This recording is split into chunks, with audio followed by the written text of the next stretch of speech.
나같이 조용히 기도하심으로 부활주일 예배를 시작하시도록 하겠습니다.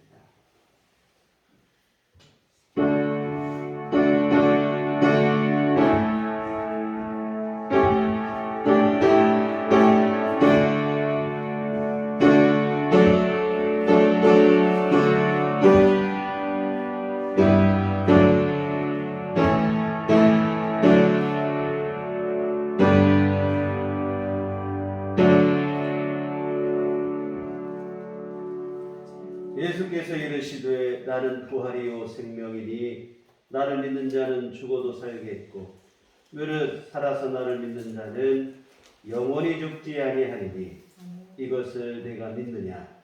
이르되 주여 그러하외다. 주는 그리스도시요 세상에 오시는 하나님의 아들이신 줄 내가 믿나이다.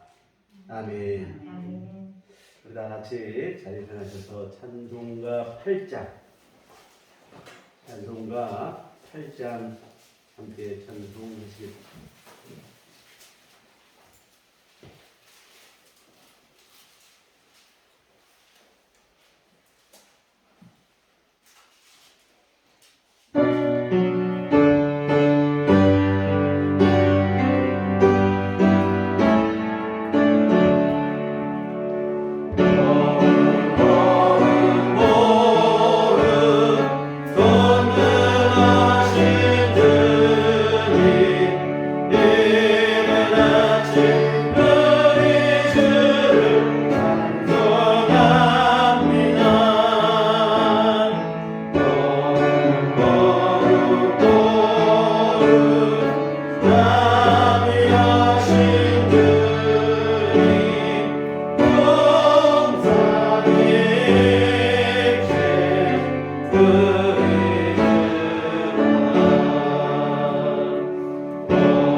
사도신경으로 신앙 고백하시겠습니다. 전능하사 천지를 만드신 하나님 아버지를 내가 믿사오며 그의 아들 우리 주 예수 그리스도를 믿사오니 이는 성령으로 잉태하사 동정녀 마리아에게 나시고 본디오 빌라도에게 고난을 받으사 십자가에 못 박혀 죽으시고 장사한 지 사흘 만에 죽은 자 가운데서 다시 살아나시며 하늘에 오르사 전능하신 하나님 우편에 앉아 계시다가 저리로서 산 자와 죽은 자를 심판하러 오시리라. 성령을 믿사오며 거룩한 공예와 성도가 서로 교통하는 것과 죄를 사하여 주시는 것과 몸이 다시 사는 것과 영원히 사는 것을 믿사옵나이다. 아멘. 성시교독은 교독문 134번입니다. 교독문 134번 부활절 두 번째 말씀 들어가시겠습니다. 교독문 134번입니다.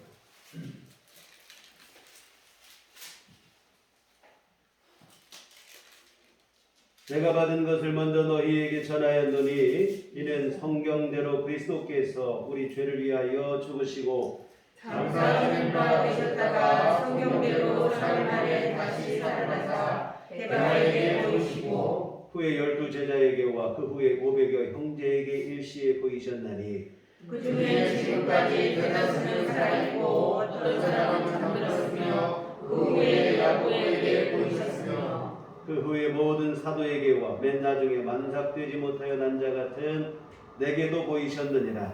그리스도께서 만일 다시 살아나지 못하셨으면 우리가 전파하는 것도 헛것이요 또 너희는 헛것이며 만일 그리스도 안에서 우리가 바라는 것이 다만 이 세상의 삶뿐이면 모든 사람 가운데 우리가 더욱 불쌍한 자이리라.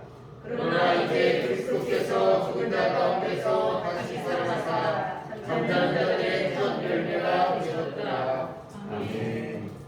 오늘은 찬송가 6장입니다.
예수께서 말씀을 마치신 후에 하늘로 올려지사 하나님 우편에 앉으시니라.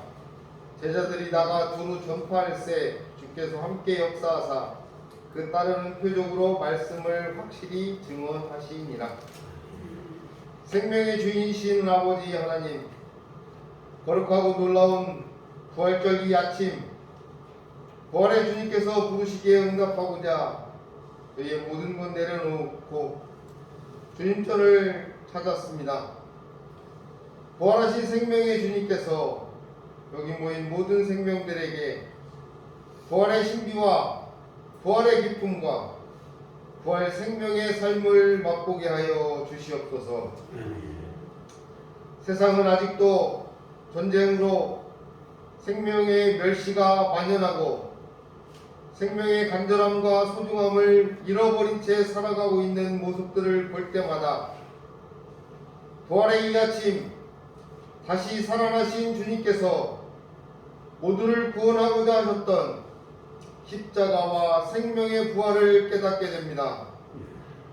세상 모두가 부활의 주님을 믿어 생명의 간절함과 소중함을 지키게 하여 주시옵소서. 이 나라와 이 민족뿐만 아니라 세상의 모든 많은 백성들도 부활의 주님의 뜻을 깊이 깨달아 살아있음에 감사하는 부활절이 되게 하여 주시옵소서. 그리스도를 통해 생명의 위대함을 간직하게 하여 주시옵소서.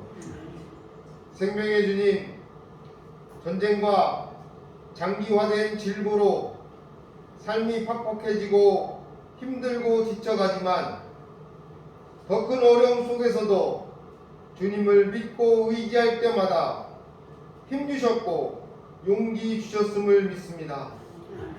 일어날 수 있는, 다시 걸을 수 있는 오늘을 허락하여 주시옵소서. 부활과 생명의 주님께서 귀한 은혜를 허락하여 주시옵소서. 생명의 주인이신 주님께 간절히 기도합니다. 우리들 교회를 더욱 사랑하여 주시옵소서. 주님의 핏값과 부활의 생명으로 세우신 교회가 모든 생명들이 부활의 생명으로 가득 차게 하여 주시옵소서.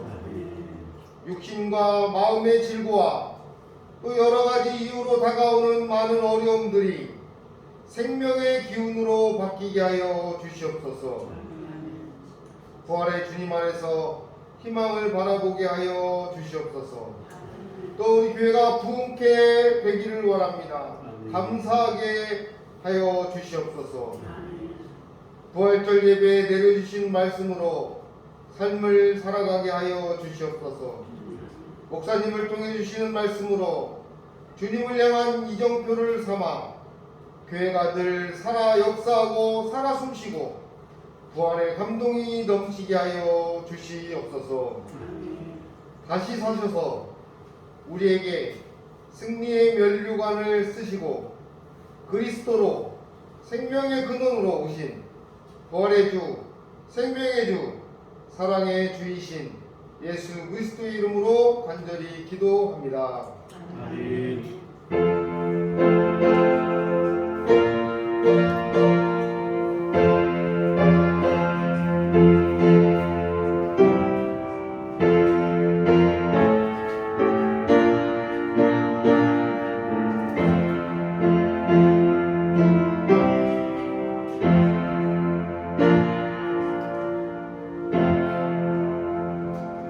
주님 가르치신 기도하시겠습니다. 하늘에 계신 우리 아버지여, 이름이 거룩히 여김을 받으시오며 나라의 임하옵시며 뜻이 하늘에서 이룬 것 같이 땅에서도 이루어지리라. 오늘날 우리에게 원하는 양식을 주옵시고 우리가 우리에게 주시는 자를 사하여 준 것 같이 우리 일들을 사하여 주옵시고 우리를 시험에 들게 하지 마옵시고 다만 악에서 구하옵소서. 내 나라와 권세와 영광이 아버지께 영원히 싸움나이다. 아멘. 이 시간 읽으실 하나님 말씀은 고린도전서 15장 12절로 19절까지 말씀 보시겠습니다. 신약 성경 고린도전서 15장 12절로 19절.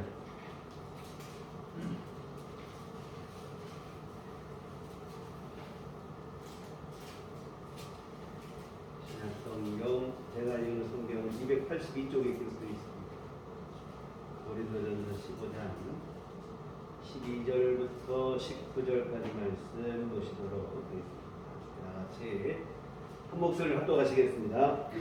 그리스도께서 죽은 자 가운데서 다시 살아나셨다 전파되었거늘 너희에게서 어떤 사람을 어찌하여 죽은 자 가운데서 부활하였다 하느냐. 만일 죽은 자의 부활이 없으면 그리스도도 다시 살아나지 못하셨으리라. 그리스도께서 만일 다시 살아나지 못하셨으면 우리가 전파하는 것도 헛것이요 또 너희 믿음도 헛것이며 또 우리가 하나님의 거짓 증인으로 발견되리니 우리가 하나님이 그리스도를 다시 살리셨다고 증언하였습니다. 만일 죽은 자가 다시 살아나는 일이 없으면 하나님이 그리스도를 다시 살리지 아니하셨으리라. 만일 죽은 자가 다시 살아나는 일이 없으면 그리스도도 다시 살아나신 일이 없었을 거요. 그리스도께서 다시 살아나신 일이 없으면 너희의 믿음도 헛되고 너희가 여전히 죄 가운데 있을 것이요 또한 그리스도 안에서 잠자는 자도 망하였으니 만일 그리스도 안에서 우리가 바라는 것이 다만 이 세상의 삶뿐이면 모든 사람 가운데 우리가 더욱 불쌍한 자이리라. 아멘. 죽음을 이기시고 다시 사신 우리 주님의 은총과 평강이 교우 여러분과 늘 함께 하시기를 기원합니다. 네, 오늘은 우리 주님 다시 사신 부활주일입니다. 죄와 사망의 권세를 이기시고 다시 사시고 부활하신 주님은 승천하시고 지금도 살아계셔서 우리와 함께 하십니다. 또한 주님의 부활과 살아계심을 믿고 사는 우리 성도들, 우리에게도 동일한 소망을 허락해 주셨습니다. 죽어도 다시 살게 될 것과 다시 살게 될 그때에는 다시 죽지 않고 영원히 살 것에 대한 산 소망을 주셨습니다. 이것이 바로 예수 믿는 성도들에게 주어지는 가장 귀한 복이요, 은총이요, 소망이 되어집니다. 네, 복음서를 보시면 많은 이들이 병을 고침받기도 하고 귀신에게 사로잡힌 자들이 자유를 얻기도 하고 죽었다가 다시 살아난 자들도 있었습니다. 그러나 이처럼 고침받고 귀신이 쫓겨나가고 다시 살아난 사람들도 결국에는 다시 또 병들고 노쇠하고 죽었습니다. 병 고침받고 다시 살아나는 것 자체가 완전한 기쁨이 되지는 못해요. 물론 잠깐은 기쁘고 위로가 될 수 있겠지만 그런 완전한 기쁨이 되지 못합니다. 왜 그런가 하면 이게 영원한 것이 아니고 일시적이기 때문에 그렇습니다. 언젠가는 다시 노쇠하고 병들고 다시 죽고 완전한 기쁨과 소망이 되지 못하죠. 진정한 소망과 완전한 기쁨은 예수 그리스도의 십자가 복음 안에서 누리는 영원한 생명뿐인 줄 믿습니다. 그래서 우리가 예수님의 십자가 복음을 믿어 죽어도 다시 살게 될 것, 다시 살게 될 그때에는 천국에서 영원히 살게 될 것이 확실하고 분명하게 믿어져야 합니다. 이것이 믿어지기 전에는 사실은 어떤 것도 기쁨과 위로와 만족이 되지 못해요. 우리가 예수 믿어 그냥 병고침받고 뭔가 잘 되고 소원 성취되고 문제 해결되고 물론 이거 귀한 은혜인 것은 분명한 사실이지만 이것은 완전한 해결이 되지는 못해요.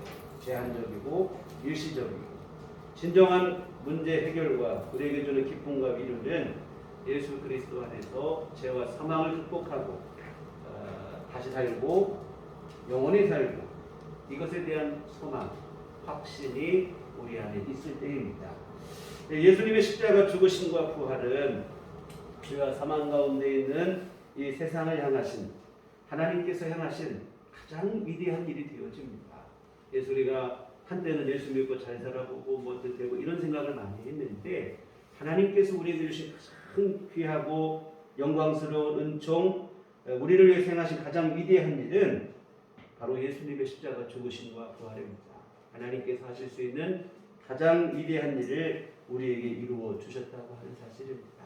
그런데 우리는 가끔 우리 안에 어떤 문제가 발생했을 때 또한 재난이나 어떤 큰 사고를 접할 때 그런 생각을 스스로 자꾸 합니다. 하나님은 이때 뭘 하셨나?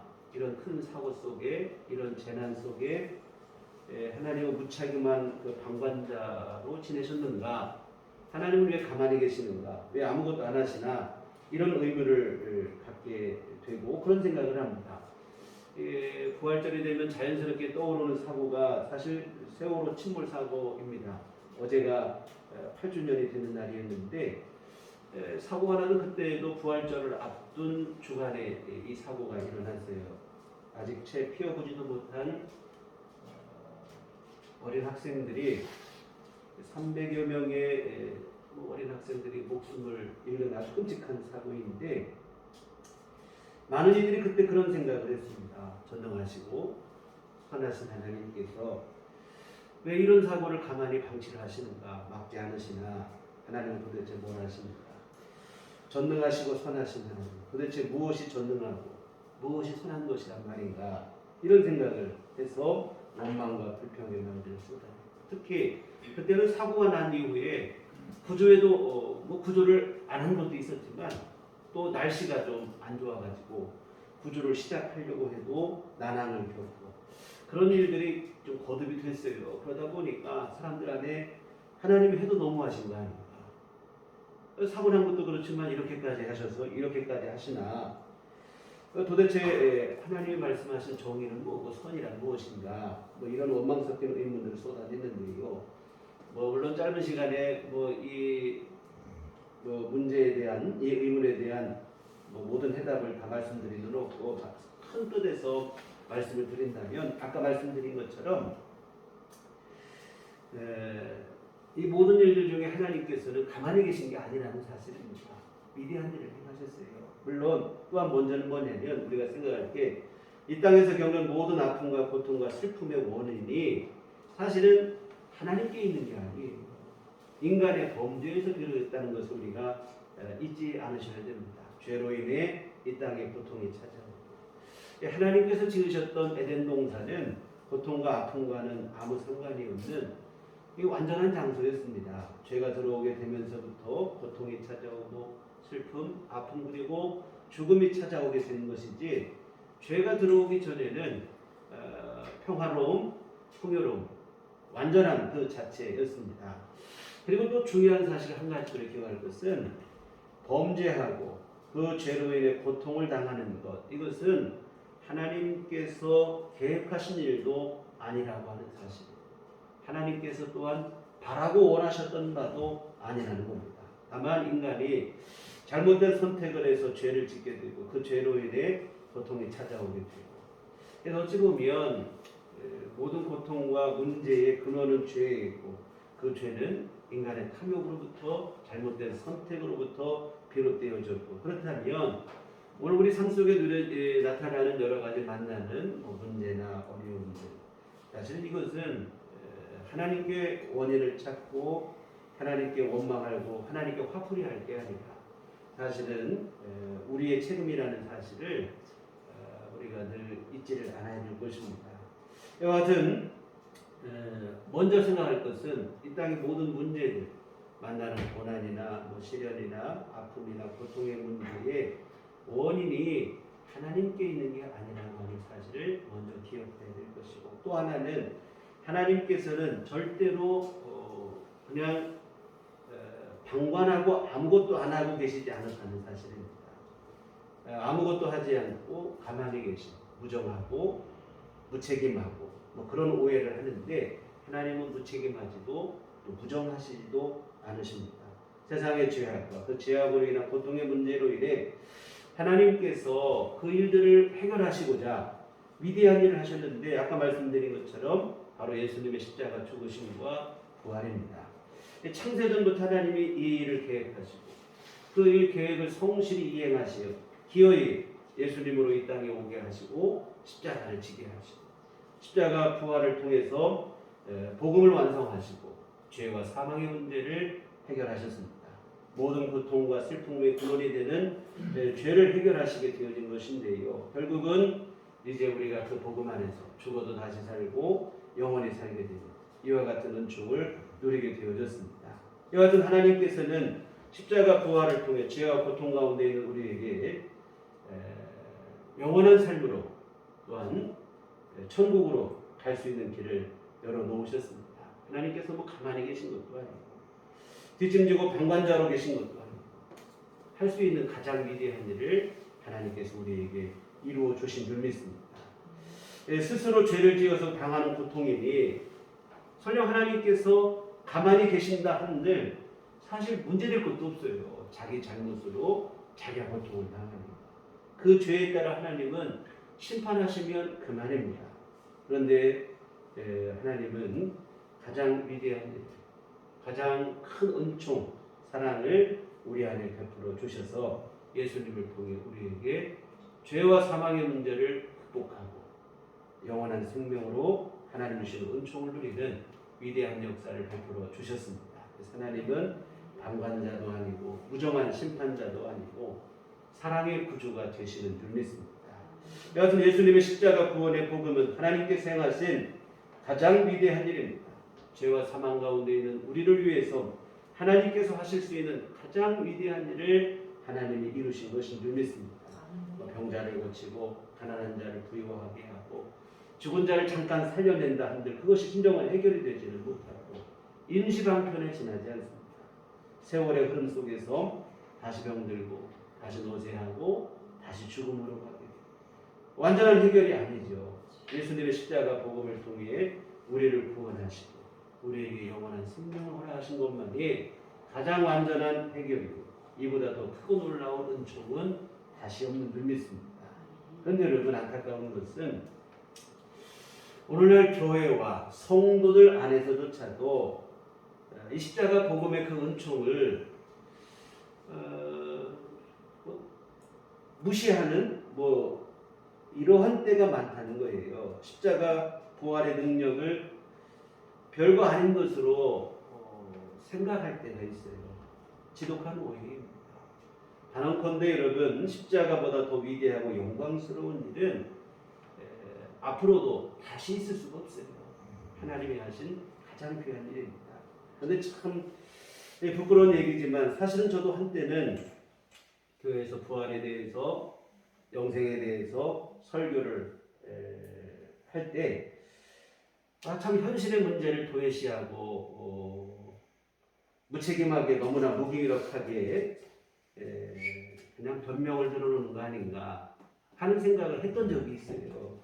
부활과 영생에 대한 설교를 하면서도 스스로를 너무도 무기력하다, 한심하다 생각한 적이 있어요. 아픈 사람 고쳐주지도 못하고 어려움 당한 사람 세워주지도 못하고 그냥 부활에 대한 얘기 앵무새처럼 떠드는 거 아닌가. 설교에 대한 무기력감, 회의감을 가졌던 적이 있어요. 정말 기도하면 병자가 벌떡벌떡 일어나면 좋겠고 사업도 일어나고 정말 극심한 어려움과 문제 속에 있는 분들 그 문제가 좀 해결이 되고 그러면 얼마나 좋을까. 여하튼 스스로 무력감을 느끼며 한심하다는 생각을 심각한 회의감을 가졌던 적이 있어요. 그러나 여러분 이 생각이 사실은 대단히 우매하고 참 잘못된 착각이고 오해라는 사실을 나중에 깨닫게 되어졌습니다. 여하튼 십자가와 부활의 능력만이 진정한 위로가 되고 진정한 소망이 된다는 사실을 깨닫게 되었는데요. 그렇다고 해서 제가 현실적인 고통과 문제를 외면하면서 이런 생각을 하게 된 것은 아니고요. 현실을 외면하는 종교는 사실 아편에 지나지 않아요. 마약에 지나지 않습니다.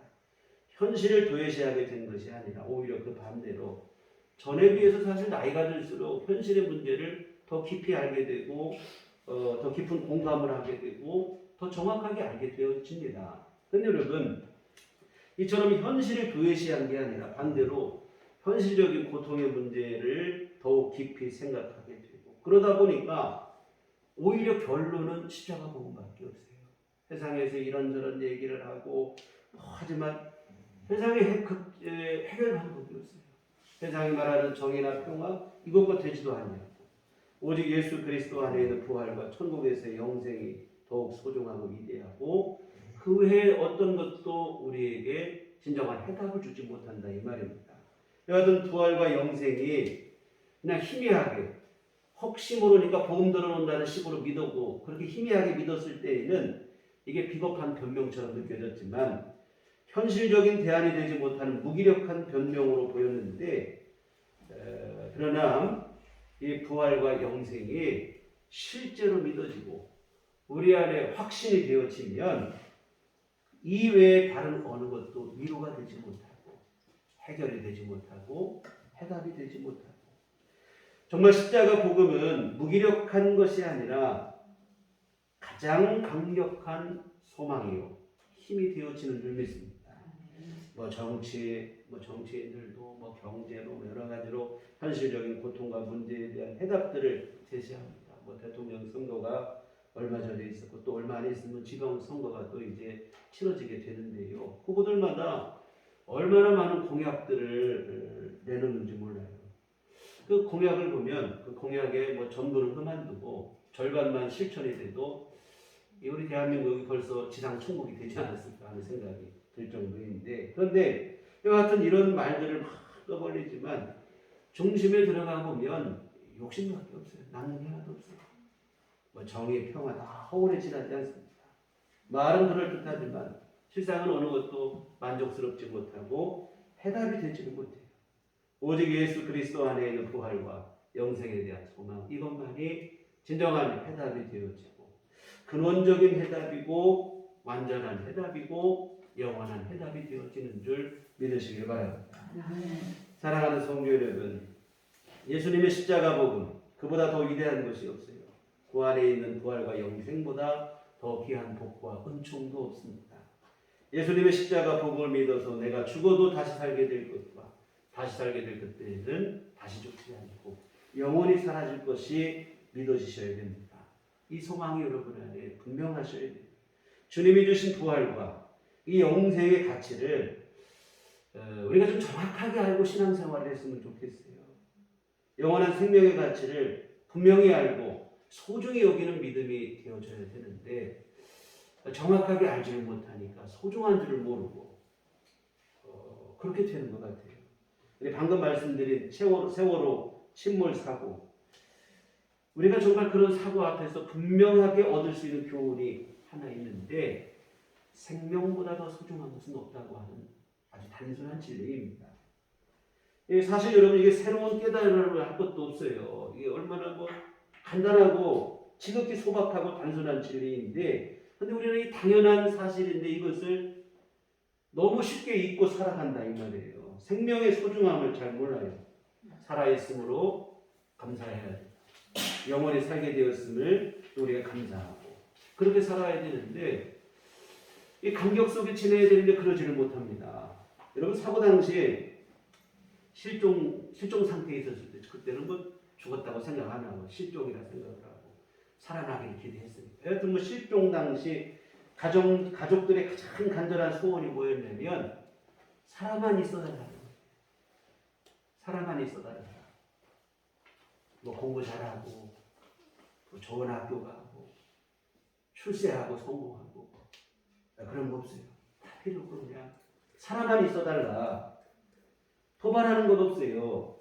제발 살아있어서 아침마다 깨워주고 밥을 챙겨주고 교복 세탁해주고 이런 수고를 계속 할 수 있었으면 좋겠다.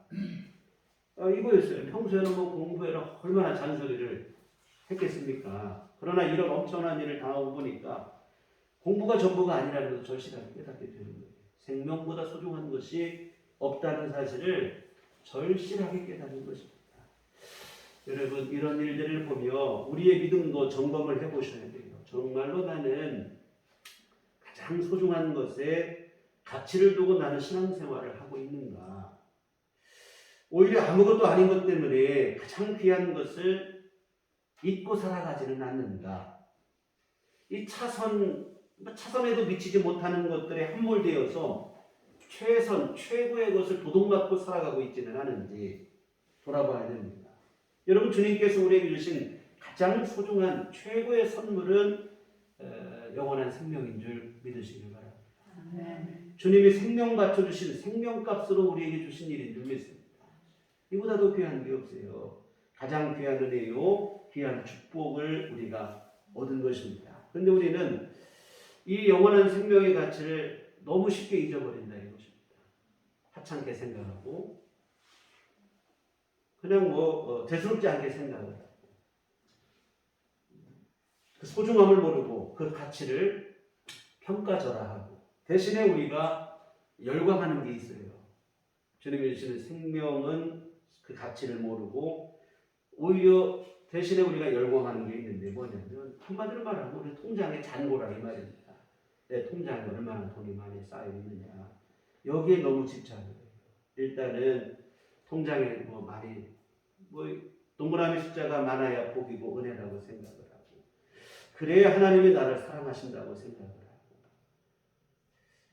하고 어느 설교를 들어보면 가난하고 병들고 저주라고 공공연하게 설교하는 것도 들어보는데 이거 예수를 제대로 믿고 있는 것인지 의심스러울 정도의 얘기라 이 말입니다.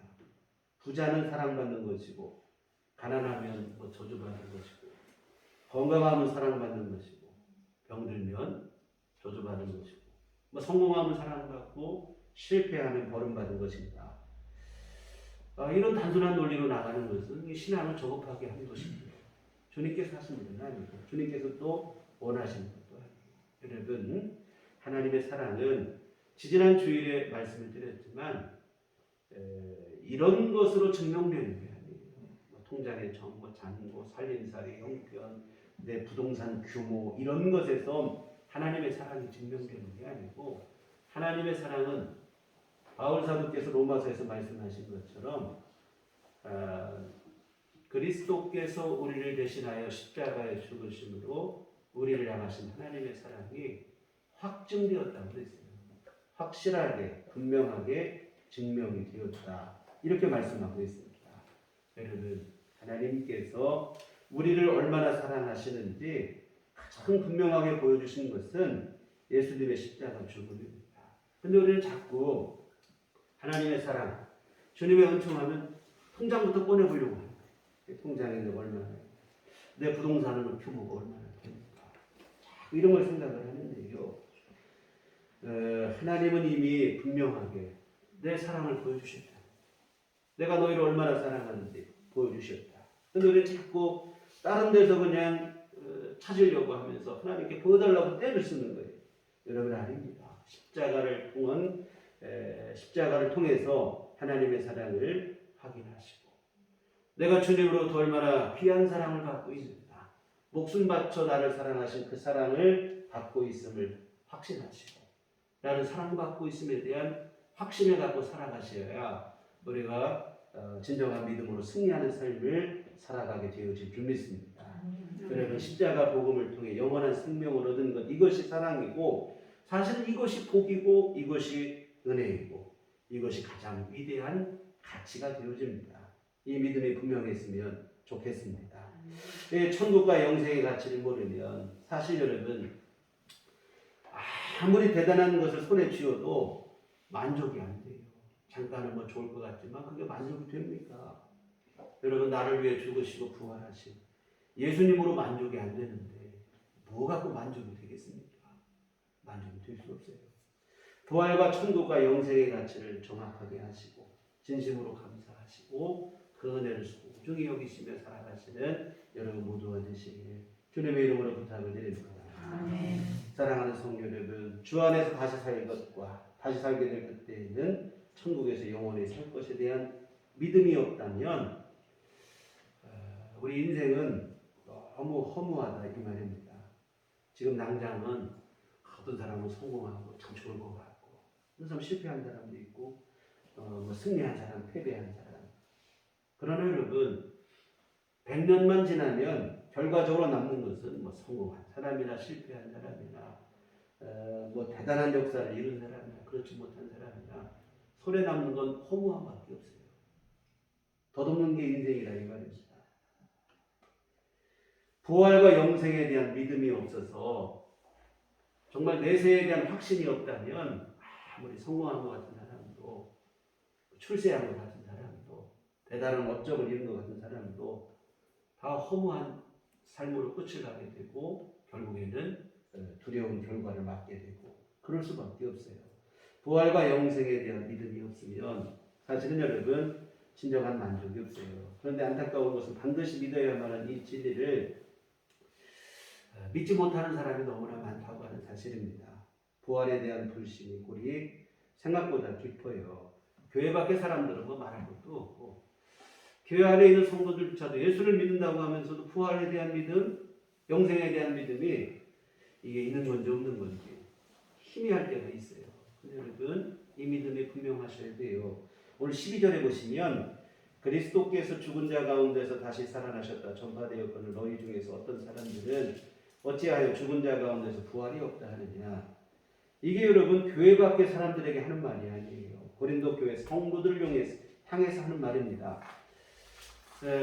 부활을 믿지 못하는 이들이 교회 안에 있었던 거예요. 예수님 믿는데 부활은 나도 모르겠다. 이 어정쩡한 신앙이었습니다. 근데 여러분 이것은 믿음이 아닙니다.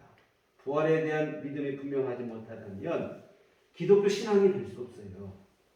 기독교 신앙의 가장 큰 축은 십자가와 부활입니다.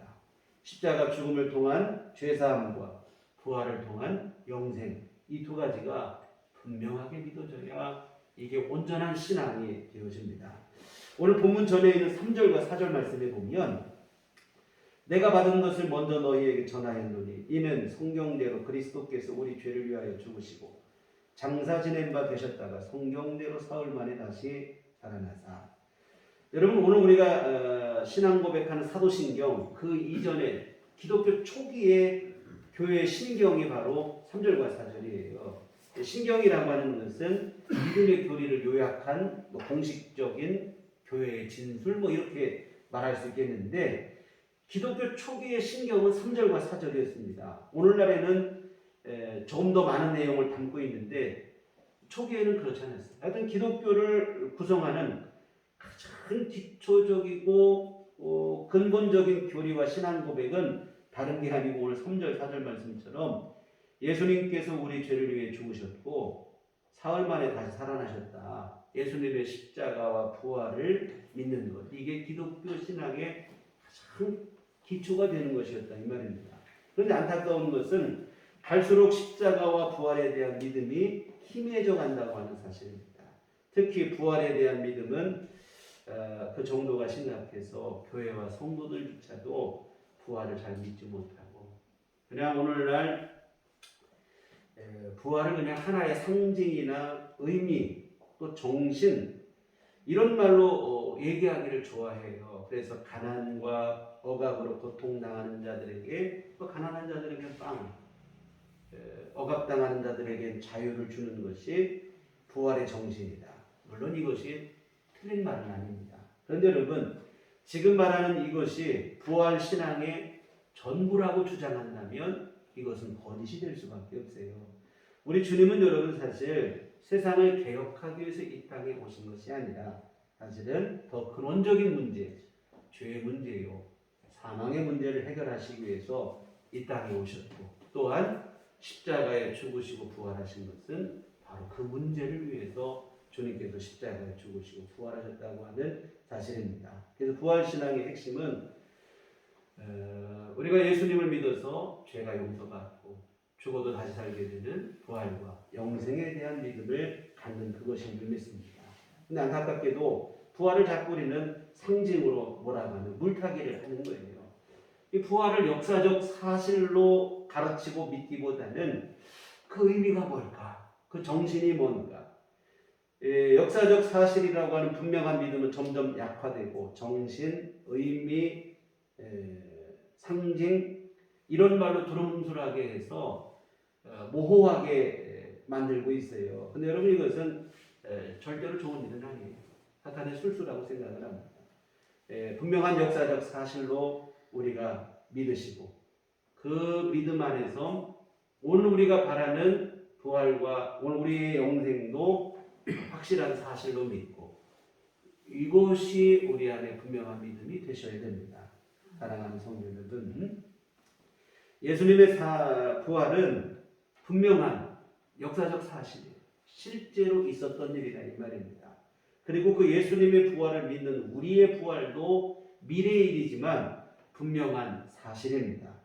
이 주님의 부활이 안 믿어지면 우리의 부활도 없는 거예요. 사실은 오늘 16절 말씀 보시겠습니다. 만일 죽은 자가 다시 살아나는 일이 없으면 그리스도도 다시 살아나신 일이 없을 터이요 그리스도께 다시 살아나신 일이 없으면 너희의 믿음도 헛되고 너희가 여전히 죄 가운데 있을 것이요 또한 그리스도 안에서 잠자는 자도 망하였으리니 예수님의 부활이 없다면 우리의 부활도 없고 우리가 믿는 믿음도 헛것이 되고 여전히 죄와 사망 가운데 있게 되어지는 것이라 하는 말씀입니다.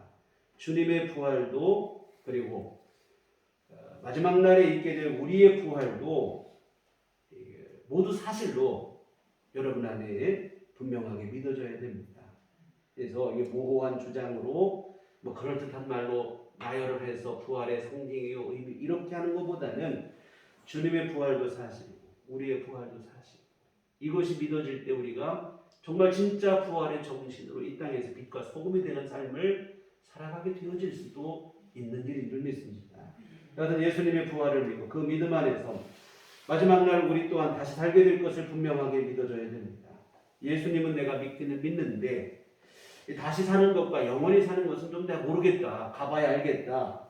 이런다면 온전한 믿음이 될 수가 없어요. 바울 사도는 이런 사람이 가장 불쌍한 사람이라고 그랬어요. 19절에 보면 만일 그리스도 안에서 우리가 바라는 것이 다만 이 세상의 삶뿐이면 모든 사람 가운데 우리가 더 불쌍한 자이리라. 예수 그리스도 안에서 우리가 바라는 것이 이 세상이 전부라면 모든 사람 가운데 그 사람이 가장 불쌍한 사람이라는 거예요. 왜? 수가 겉껍데기만 할 때 끝나는 똑같은 일이에요. 신앙의 진수는 다른 데 있는 게 아니고 부활과 영생에 있는데 그것을 맛보지 못하고 껍데기만 할 때 끝나는 신앙이 되고 온전한 믿음이 되지 못하고 가장 불쌍한 사람이다. 사랑하는 성도 여러분, 예수 그리스도 안에서 천국 가는 길이 여러분 안에 분명하시기를 주님의 이름으로 부탁을 드립니다. 천국에서 영원히 살 것이 분명하게 믿어져야 됩니다. 우리의 신앙이 관념이나 피상에 머물지 않기를 바랍니다. 분명한 사실이고 분명한 실제가 되고 다시 살고 영원히 살 것이 분명하게 믿어지시고 그 믿음 안에서 오늘의 삶을 내가 주님이 원하시는 뜻에 따라 순종하며 세상에 빛이 되고 소금이 되는 삶으로 이 땅에서 우리 삶을 살아낼 수 있기를 부탁을 드립니다.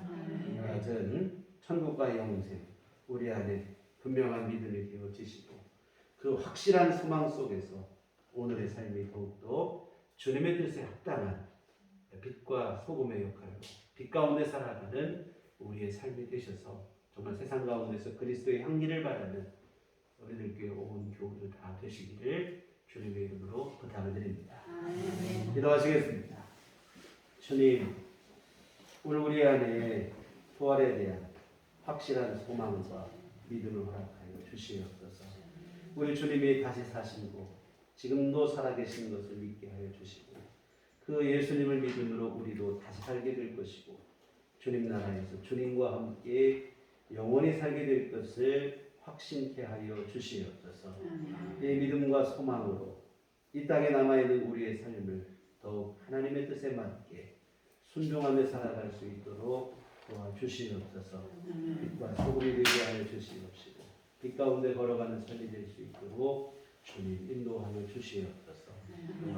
지금도 살아계셔서 우리 가운데 함께 하시는 주님께서 우리의 발걸음을 힘있게 하시고 우리를 늘 이끌어 주시고 붙들어 주시어서 주님도 오심으로 승리하는 삶을 살게 하여 주시옵소서. 예수님 이름으로 기도했습니다. 아멘. 찬송가 우리 165장 찬송가 165장 찬송하시겠습니다.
기도하시겠습니다.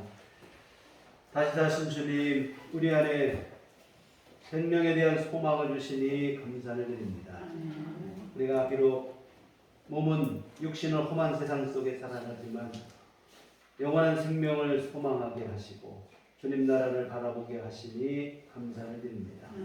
때로 힘들고 어려울 때도 이 소망으로 인해 능히 이기게 하시고 하나님의 귀하신 도우심으로 늘 우리 안에 기쁨과 감격으로 살아가게 하여 주시옵소서. 주님, 이와 같은 주님의 크시는 종 하나님의 귀한 사랑을 감사하며 주 앞에 오늘 예배를 드리고 이 헌금을 드립니다. 하나님 아버지 기뻐 받으시며 한량없는 주의 은총을 내려 주시옵소서.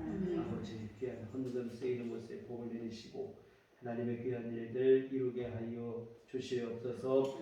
또 아버지 하나님 정성껏 헌금을 드리고 몸과 마음을 시간을 들여 주님 앞에 예배한 모든 심령들 또한 주님께서 기뻐 받아 주시며 주님의 은총을 베풀어 주시어 늘 부활의 기쁨과 영원한 생명에 대한 소망 가운데 살아갈 수 있도록 도와주시옵소서. 세상은 죄와 사망이 붙들고 있지만 오늘 우리 안에 계신 예수 그리스도로 인해서 생명에 대한 소망을 갖고 살아가게 하여 주시옵시고 주님이 주시는 귀한 은총으로 이 땅 가운데 주님의 귀하신 생명을 전파하여 그리스도의 계절이 임하게 할 수 있도록 우리를 붙들어 주시옵소서. 주님 또한 단전에 원하옵기는 날마다 우리 안에 확신과 소망으로 인해서 늘 승리하는 삶을 살게 하여 주시옵소서. 원하시고 지금도 살아계시고 우리 안에 성령으로 역사하시는 주님으로 인해서 우리 힘을 얻게 하여 주시옵시고 무슨 일을 만난다 할지라도 좌절하거나 절망하거나 낙심하지 않게 하여 주시옵시고 주님 때문에 세임 얻게 하여 주시옵시고 하나님 귀하신 도우심으로 의지하여 늘 주의 은총 안에 살아가는 삶이 될 수 있도록 주님 도와 주시옵소서. 아버지 하나님 오늘 우리에게 더 확고한 믿음과 분명한 믿음을 주님께서 내려 주시옵소서. 그 믿음으로 늘 우리 항상 담대하게 하여 주시옵시고 이 세상 가운데서도 당당할 수 있도록 주님이 도우시고 하나님 함께하여 주시옵소서. 또 아버지 하나님 원하옵기는 우리들 교회와 우리 온 교우들의 삶을 통해서 이 부활의 기쁨과 감격이 세상 가운데 전파되어지기를 소원합니다. 아버지 하나님 우리 부활과 생명의 전파자가 되게 하시어서 세상을 살려내게 하여 주시옵시고 이 가운데 생명을 심는 우리의 삶이 될 수 있도록 주님 도와 주시옵소서. 우리를 교회를 통하여 이 지역이 죽어가는 영혼들이 살아날 수 있게 하여 주시옵시고 하나님의 귀하신 은총을 다 함께 누리는 귀한 역사를 이루어갈 수 있도록 주님 도우시고 함께하여 주시옵소서. 예수님 이름으로 기도했습니다. 아멘. 네, 교회 소식 시간입니다. 우리 서로 인사하실 때 주님만 바라봅시다. 오늘은 부활주일로 함께 예배를 드렸습니다. 부활의 기쁨과 감격이 여러분의 삶 속에 늘 함께 하시기를 소원합니다. 항상 기쁨으로 감사와 감격으로 또한 이 소망으로 승리하는 분들이 되시기를 부탁드립니다. 네, 매주 목요일 오후 2시에 전도 모임이 있습니다. 함께 참여해 주시고 귀한 생명 살리는 일에 함께 기도해 주시고 협력해 주시기를 부탁드립니다. 교회 밖의 집회와 성경 공부 참여를 통하고 교회 중심으로 건강하고 건전한 신앙생활을 이어갔으면 좋겠습니다. 그리고 이제 우리 코로나 방역 이것이 이제 교회에 대한 뭐 제재 이런 모든 것은 완전히 해제가 되어졌습니다. 그래서 우리가 뭐 다음 달부터는 감염병 뭐 등급도 내려가게 돼서 뭐 독감이나 계절성 질환으로 이렇게 바뀌게 되어진 것 같은데요. 그러나 하여튼 뭐 우리가 뭐 좀 더 조심하고 건강하게 지내는 필요는 있을 것 같아요. 그래서 좀 많이 느슨해지긴 했는데 우리 예배에 더 자유롭게 예배드릴 수 있어서 감사한 일이고 그러나 우리가 또 일상생활 속에서 개인 방역이나 보건은 잘 지키셔서 일상의 생활도 건강하셔야 잘 감당하는 것이고 신앙생활도 또 건강하셔야 또 함께 다 같이 이렇게 모여서 기쁨으로 예배드리게 되어질 줄 믿습니다. 그리고 나가실 때 오늘 부활절 우리 부활 계란 또 이게 또 준비를 했습니다. 하나씩 꼭 가져가시고 그 전에 참석이 좀 저도에서 많이 못 오셨는데 혹시 주변에 꼭 하나 전해줄 사람이 있으시면 한 개 정도 더 가지고 가시고 나눠주실 수 있는 여유 좀 있을 것 같아요. 함께 해주시면 고맙겠습니다. 우리 다 같이 자리에 일어나셔서 서로를 축복하시고 평안을 너에게 좀 전하시도록 하겠습니다.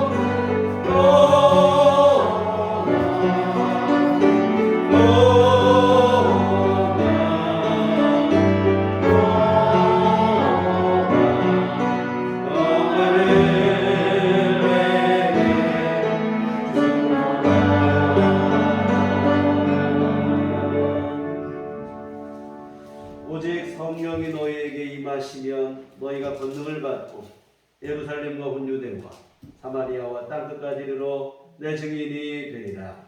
우리가 주의 증인이 되겠습니다. 이제는 우리 주 예수 그리스도의 구속의 은혜와 하나님 아버지의 극진하신 사랑하심과 성령님의 이르게 등력사 감화감동 충만하시니 주의 피로 세우신 우리들 교회와 부활의 감격과 영생에 대한 소망을 갖고 늘 기쁨과 감사로 승리하는 삶을 살기를 소원하는 주의 모든 자녀들의 심령 위에 지금부터 영원토록 함께 계시기를 간절히 축원하옵나이다.